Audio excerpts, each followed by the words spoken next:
کیا آپ کو یاد ہے وہ بچپن کی گلیاں، وہ ماں کی لوری، وہ اردو کے میٹھے الفاظ جو کانوں میں رس گھولتے تھے؟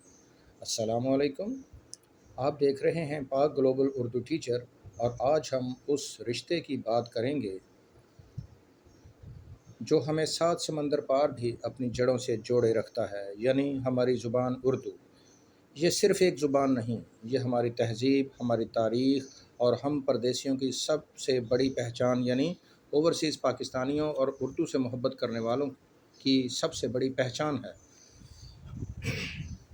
نیو یارک کی بلند عمارتیں ہوں یا لندن کی مصروف سڑکیں، دبئی کی گرمی ہو یا کینیڈا کی برف باری، ایک چیز جو ہر پاکستانی کے دل میں دھڑکتی ہے وہ ہے اپنے وطن کی یاد، اور اس یاد کو زندہ رکھنے کا سب سے خوبصورت ذریعہ اردو ہے۔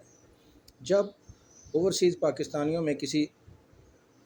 پاکستانی جب کسی انجانے سے یہ الفاظ سنتے ہیں کہ آپ کیسے ہیں، تو ایسا لگتا ہے جیسے گھر کی خوشبو آ گئی ہو۔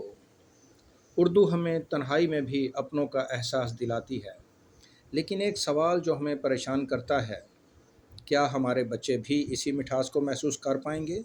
ڈیجیٹل دور میں جہاں انگریزی کا غلبہ ہے، وہاں اردو کو اگلی نسل تک منتقل کرنے کا بہت بڑا پرابلم ہمارے سامنے کھڑا ہے۔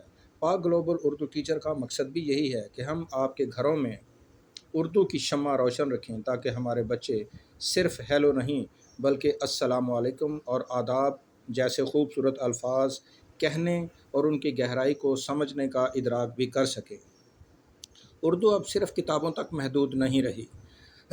اے آئی سے لے کر ڈیجیٹل ٹائپنگ تک اردو نے ہر میدان میں اپنا لوہا منوایا ہے۔ ہم آپ کو یہ ساری چیزیں اتنی آسانی سے سکھائیں گے کہ جدید دور میں اردو ایک چمکتا ہوا ستارہ آپ کو محسوس ہوگا۔ ہمارا کلچر اور ہماری پہچان اردو کی وجہ سے ہی قائم ہے۔ آئیے اس سفر میں ہمارے ہم سفر بنیں، اپنی